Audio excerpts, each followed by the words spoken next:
చంద్రాపురం అనే ఒక గ్రామంలో రాజు అనే ఒక అబ్బాయి ఉండేవాడు. అతను చాలా పేదవాడు, కానీ చాలా తెలివిగలవాడు.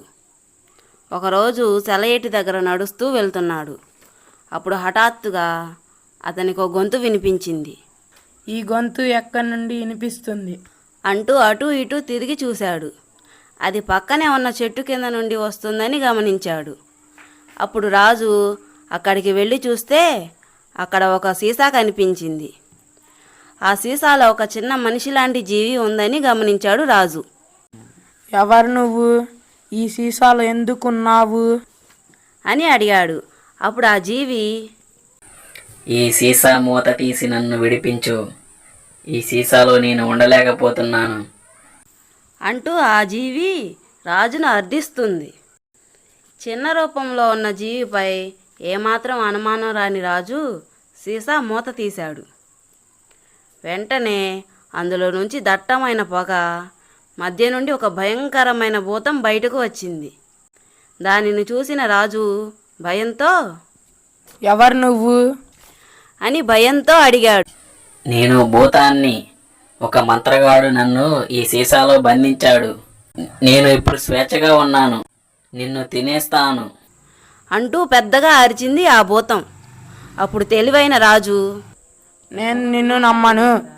ఇంత పెద్దగా ఉన్నావు, నీవు ఇంత చిన్న సీసాలో ఎలా పట్టావు అని అడిగాడు. దానికి ఆ భూతం, ఎందుకు ప్రవేశించలేను, కావాలంటే చూపిస్తాను అంటూ సీసాలోకి ప్రవేశించింది. ఏమాత్రం ఆలస్యం చేయకుండా రాజు వెంటనే ఆ సీసా బెరడ బిగించేశాడు.